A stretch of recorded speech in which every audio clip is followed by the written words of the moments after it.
하나님은 9월 달이고 이제 9월도 끝나가는 시점에 있습니다. 하나님 시간이 정말로 우리가 생각하지 못할 정도로 빠르게 흐르고 있습니다. 주님께서 말씀하신 세월을 아껴야 되는 이유, 때가 악한 이유에 대해서 우리가 더 체감하고 있습니다. 이럴 때일수록 이 빠른 시간 속에서, 빠른 정보화와 정신없는 세상 속에서 하나님의 말씀이 우리를 살리고 이끄시고 붙잡으면 우리가 생각해 봅니다. 이 시간 우리가 소요리 문다, 우리가 일용할 양식에 대해서 함께 나눌 것입니다.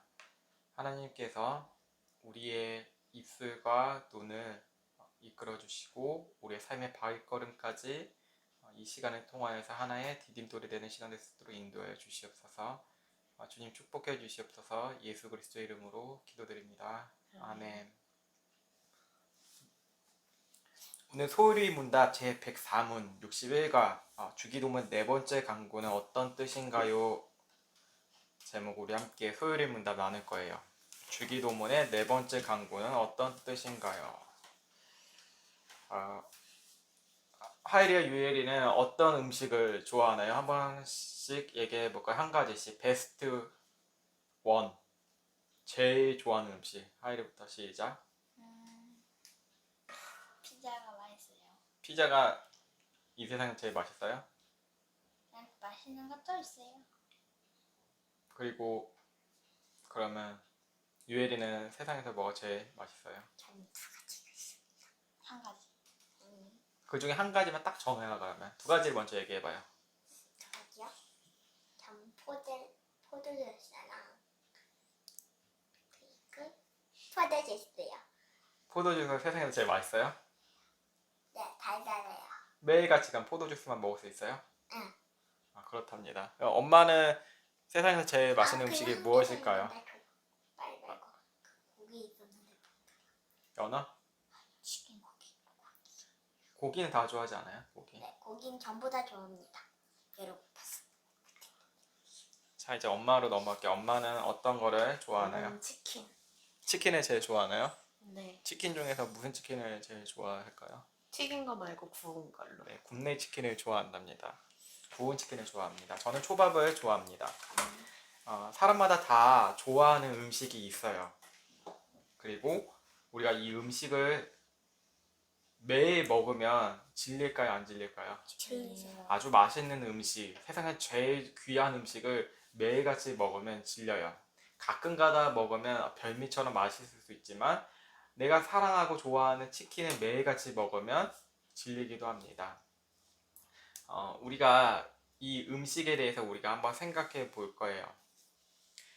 배고픈 사람이 지금은 있을까요? 없을까요? 많아요. 네, 많죠. 지금도 많아요. 우리나라에서도 힘들게 사는 분들 중에서 매일같이 밥을 못 드시는 분들도 있어요. 우리 나이 드신 분들도 계시고 젊은 분들도 있고 어린이 친구들 중에서도 좋은 밥을 매일같이 못 먹고 끼니를 거르는 친구들이 많아요.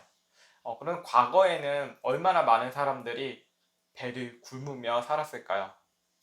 많이. 우리가 흥부와 놀부를 생각해봐요. 흥부와 놀부에서 흥부가 너무 배고파서 놀부 형수님에게 찾아갔잖아요. 그때 놀부 형수님이 어떻게 했을까요? 밥주걱으로 뺨을 때렸는데 흥부는 여기 밥이 붙어있으니까 여기도 때려달라고 그랬죠. 그때 당시에는 그렇게 밥을 얻어 먹으러 가는 사람들이 많았어요. 우리나라뿐만 아니라 전 세계에서도 가난한 사람들이 있거나 서민들은 밥을 그렇게 풍족하게 먹지 못했어요. 예수님 당시에도 가장이 있잖아요. 아빠들이 이렇게 매일같이 일을 다녔어요. 그렇지만 일을 못하게 되면 그 하루에 대한 식량을 다 먹을 수가 없는 거예요. 하루에 대한 식량, 적정량이 있는데 못 먹는다는 것이죠. 그럼 어떻게 될까요? 온 가족들이 쫄쫄 굶게 돼요. 그래서 예수님께서 말씀하셨어요. 너희가 기도를 해야 되는데 그 간구가 일용할 양식이야. 그런데 너희가 하루에 먹을 양식뿐만 아니라 그 주변 사람도 채워줄 수 있는 그 양식을 가지고 나눠야 된다는 거예요. 그래서 첫 번째 우리가 해야 될 것은 우리가 저 사람 배고프고 안타까워 밥 나눠줘 봐요. 오 근데 엄청 잘 먹어요. 감사합니다 감사합니다. 근데 또 나눠줘 봐요. 감사합니다 감사합니다. 이거 또 나눠줘 봐요. 친구든 누구든 고마워 고마워 하면서 매일같이 하면 오늘은 좀 국이 짠데 오늘은 좀 햄버거 안 나오나? 그리고 화를 내는 경우가 있어요. 그러면 주는 사람의 입장에서 어떻게 할까요? 조금씩 화가 나죠. 내가 저렇게 호의를 베풀는데 저희가 둘리로 갚네? 이렇게 생각을 할 거예요. 그럴 때 어떻게 해야 될까요? 에이 이제 안 줄 거야. 내 양식 안 줄 거야. 내가 예수님을 믿는 사람이지만 저런 괘씸한 녀석은 은혜도 모르는 녀석은 줄 수가 없어 하면서 안 줄 수도 있잖아요. 뭐가 후원을 안 할 수도 있고. 그렇지만 우리가 매일 먹는 양식이 먹는 거로만 살아갈까요? 먹는 거는 중요하죠. 그렇죠? 사람이 무엇으로 살죠? 먹는 거, 물, 거. 물이랑 먹는 것 그것만 살까요? 아니요. 무엇으로 살죠 사람은? 사람으로. 이거는 아주 쉽습니다. 하나님의 은혜를 삽니다. 그렇죠. 하나님의 은혜로 살죠. 그게 말씀으로 사는 거죠. 그러니까 사람이 빵으로만 먹고 사는 것이 아니고 하나님의 말씀으로도 살아간다는 거예요. 그렇다면 이 일용할 양식에서는 우리가 먹는 것뿐만 아니라 입는 옷도 필요하다는 것이죠. 자, 그럼 우리가 먹는 것도 필요하고 입을 것도 필요하고 거주와 의식주, 주거지도 필요해요. 그런데 모든 것을 생각해 볼 때 왜 일용할 양식이 되는지 우리가 생각해 봤잖아요. 하나님의 은혜로 우리가 살아간다는 것을 고백하는 게 일용할 양식이라는 것이죠. 여기에 지혜 피라미드라는 책이 있어요. 지혜 피라미드라는 책. 제가 읽고 있는 책인데 여기에서 이제 원래 음식에 대한 그런 피라미드 모형이거든요. 이게 어떤 좋은 음식부터 나쁜 음식까지 이렇게 하는 건데 여기에서는 왜 지혜 피라미드냐면 우리의 최고의 기초가 하나님 말씀으로 시작된다는 거예요. 왜냐면 우리는 정보 과잉 시대에 살고 있어요. 과잉 시대. 너무 폭식하는 너무 배부를 정도로 정보들 들어온다고 머리 터질 정도로. 왜냐면 유튜브란 매체가 있고 친구들의 이야기가 있고 여러 선생님 말씀 여러 가지 다 있잖아요. 근데 그 유튜브의 소식 중에서도 인터넷 뉴스에서도 가짜들도 있고 안 좋은 소식들도 있고 거짓 소식도 있고 잘못된 정보들이 너무 많아요 인터넷에. 근데 우리는 그걸 다 받아들여서 우리의 뇌가 힘들어하고 있다는 것이죠. 그 시대일수록 무엇이 중점이 되었냐면 하나님 말씀을 읽는 게 매우 중요하다는 것입니다. 이 저자가 먹는 양식 중에 왜 하나님의 말씀이 중요한지 이렇게 나와 있어요. 그것을 아버지에 대해서 이야기했거든요. 저는 이 부분을 보면서 성경을 그냥 의무적으로 읽었는데 지금은 오늘부터 읽었을 때는 되게 정말 사랑스러운 말씀으로 생각하면서 읽게 되었어요. 어떻게 되냐면 내 아버지의 성경책은 앞으로도 결코 잊지 못할 것이다. 어린 시절 그 책은 집안 한 곳에 늘 자리에 있었다. 묵직한 지갑에 흑색 가죽 양피 외피에 옆면은 금박 처리되어 있었고 책 내부에는 주보와 암송카드를 비롯한 많은 종이에 꽂혀 있었다. 날뛰날은 내지의 구절에 따라 금 밑줄들, 다양한 색으로 칠해 강조해 놓은 단락들, 여백마다 끄적인 글들을 무성했다. 날마다 그 책을 끼고 사시는 아버지의 모습이 눈에 선하다. 아버지는 말씀을 묵상하고 주일학교 공과 준비를 하고 저녁 가정 예배 모임을 하였다. 아버지에게는 성경은 일상을 향한 지침의 근원이었다. 물론 내 아버지만의 이야기가 아니다. 살아오면서 성경을 사랑하고 성경으로 변화된 가정과 친구를 꽤 많이 목격했다. 성경이 우리의 삶의 중심이 되어야 한다는 것이죠. 우리 유에리의 맨 아래 피라미드는 무엇이 있을까요? 제일 중요한 게 뭐예요? 마음속에? 생각이 아직 안 나요? 네. 그럼 패스. 너 김마일은 네 마음속에 제일 중요하다고 생각하는 게 뭐예요? 무엇으로 많이 시간을 보내요? 마음속에 마음속에요. 무슨 생각을 제일 많이 해요? 학교에서 애들이랑 뭐 할지 생각해요. 네, 그게 내 마음속에 우상이 될 수도 있어요. 우상은 신으로 섬긴다는 거죠, 그거를. 아침에 일어나자마자 무엇을 생각하느냐에 따라 하루의 방향이 결정된다고 해요. 우리 최엄마는 마음의 중심에 정말 무엇이 중심이에요? 태민이요. 그게 우상이 돼서 안 되는 거죠. 이게 신이 되고 그러면 안 되는 것이죠. 제가 오늘 잠언 22장 말씀을 읽으면서 왜 22장을 읽었냐면 잠언이 한 달을 읽을 수 있게 31장까지 되어 있어요. 그래서 1월 1일 되면 1장을 읽으면 돼요. 아니면 3월 1일 때 1장을 읽으면 되고 이렇게 쭈루룩 읽으면 된다는 것이죠. 저는 그래서 오늘이 22일이죠. 22일이어서 22장을 읽었는데 이 22장 6절이 좀 생각이 났어요. 마땅히 행할 길을 아이에게 가르치라. 그리하면 늙어도 그것을 떠나지 아니하리라. 마땅히 행할 길. 이 성경을 하엘이 유엘이에게 마땅히 가르쳐야 된다는 것이죠. 그냥 좀 피곤하다고 성경 오늘 가르치지 말자. 소리문답하지 말지. 억지로라도 대충 하고 말지. 이런 식으로 하는 게 아니고 이 하나님의 말씀은 되게 어떠한 것과도 비교할 수 없을 정도로 읽으면 읽을수록 귀하다는 것이죠. 그리고 이것을 떠나지 않게 하라. 마땅히 가르치고 떠나지 않게 하면 늙어서도 이 말씀이 기억나는 것이죠. 그리고 오늘 10절에 읽었는데 9절 10절이 좀 인상 깊었어요. 선한 눈을 가진 자는 복을 받으리니. 선한 눈, 피곤한 동태 눈깔 말고 왜 좋아요? 동태 눈깔이에요? 아니요. 눈 떴어요? 응. 자, 눈 크게 되려면 누가 이길까요? 선한 눈을 가진 자는 복을 받으리니 이는 양식을 가난한 자에게 나눌 주민이라.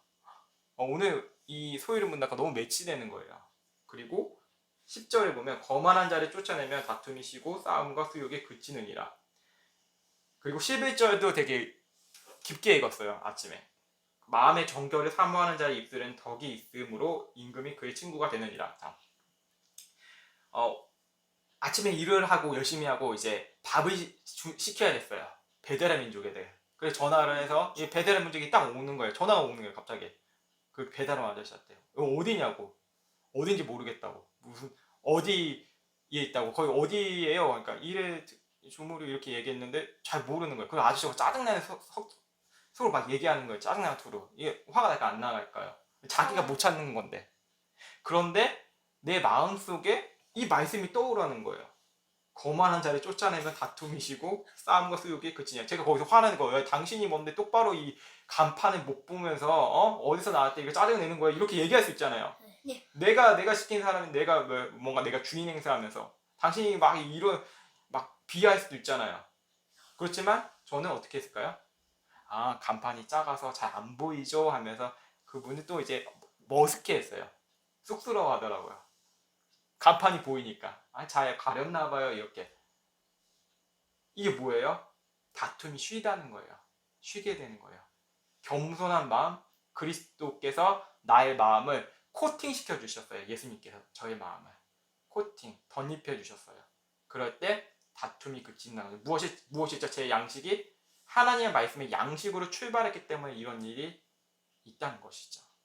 그래서 오늘은 결론은 기도는 하루에 먹을 양식을 달라가는 건데 양식을 밥만 말하는 것이 아니라 돈이나 옷이나 집처럼 우리가 살아가는데 모든 것을 말해요. 그런데 왜 하루 먹을 양식을 기도하라고 하셨을까요? 하나님께서 기도할 때 꼭 필요한 만큼 구하라는 것이, 즉 우리가 만족해야 된다는 것이 우리 삶에. 우리가 스스로 만족을 할 수 없어요. 우리가 스스로 갖고 싶은 거 되게 많잖아요. 그렇죠?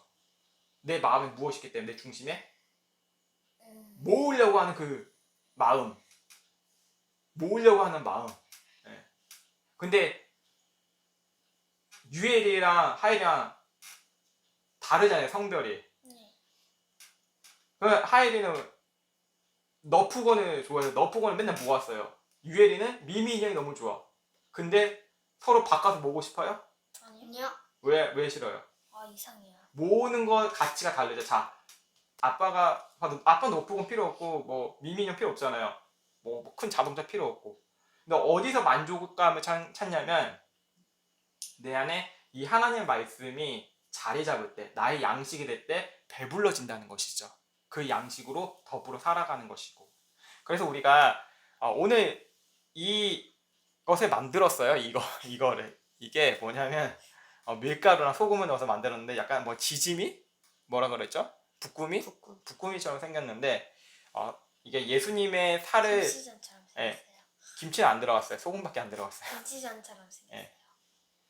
코리안식으로 원래 좀 약간 생각하기로 약간 중동의 그 지방처럼 뭔가 그렇게 될까 했는데 이게 방식이 잘못됐어요. 저는 김치전 방식으로 만든 거였어요. 이게 물이 좀 붓고 근데 제가 왜 이걸 하냐면 예수님을 상징하고 예수님께서 말씀하신 것을 우리가 나눠야겠다는 생각을 했어요. 고린도전서 12장에 바울 사도가 이렇게 얘기했거든요. 내가 너희에게 전한 것은 주께 받은 것이니 곧 예수께서 잡히시던 밤에 떡을 가지사. 바울이 얘기한 거예요. 바울은 예수님께서 잡히시기 전에 그 자리에 없었어요. 근데 바울은 그 소식을 들었던 것이죠. 제자들에게 누군가에게 들었어요. 이 소식을. 그리고 축사하시어 이렇게 예수님께서 이렇게 떼었어요. 이거 어떻게 됐을까요? 찢은 거잖아요. 네. 이게 무엇을 상징하냐면 자기 예수님의 몸이 찢겨짐을 상징하는 거예요. 십자가에서 찢겨지셨잖아요. 피가 흘리시고 자기 몸을 찢으셔야 됐어요. 그리고 축사하시고 떼어 이르시되 이것은 너희를 위하는 내 몸이니 이것을 행하여 나를 기념하라 하시고 이렇게 말씀하시고 식후에 또한 그와 같이 잔을 가지시고 이르시되 이 잔은 내 피로 세운 언약이니 이것을 행하여 마실 때마다 나를 기념하라. 내 피로 세운 언약. 이 무슨 색이 아니라 붉은색이죠. 포도주. 붉은색이죠. 그렇게 어깨동무 안 해도 돼요. 안 보여요. 안 보이죠. 이게 붉게 생겨가지고 예수님의 피를 상징하는 거예요. 이 잔은 내 피로 세운 언약이니 이것을 행하여 마실 때마다 나를 기념하라. 우리가 이것을 이제 먹게 될 텐데 이것을 그냥 장난침으로 내가 먹고 맛있겠다 뭐 이러냐면 실제로 이거 맛은 없을 거예요. 이렇게 뭐 이거는 포도주스니까 약간 달콤한 맛이 있겠지만 우리가 이것을 예수님을 상징하기 때문에 먹는 것이죠. 그렇죠? 아빠가 이게 뜯어놨는데 이거 큰 거는 제가 하고 이게 나눠줄게요. 자, 이렇게 하나씩 지금 먹는 게 아니고 이렇게 이것이 무엇이냐면 이것은 예수님의 살입니다. 우리 따라할까요? 시작. 이것은 예수님의 살입니다. 네, 먹겠습니다.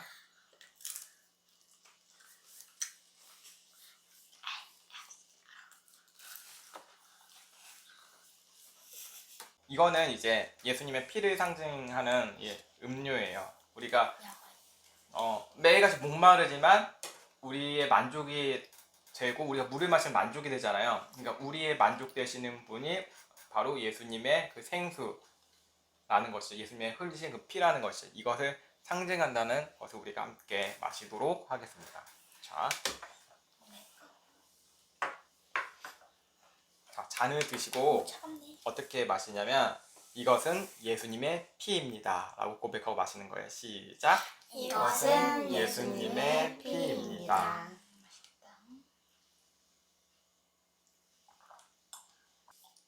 자, 오늘 이렇게 예수님의 살과 피에 대해서 우리가 나누었어요. 마실 때 장난으로 마시거나 그렇게 하면 의미가 퇴색되고 좋지 않을 수가 있어요. 그럴 때 혼나게 되는 거죠. 제대로 잘못한 거죠. 크게 혼나야 돼, 이럴 때는.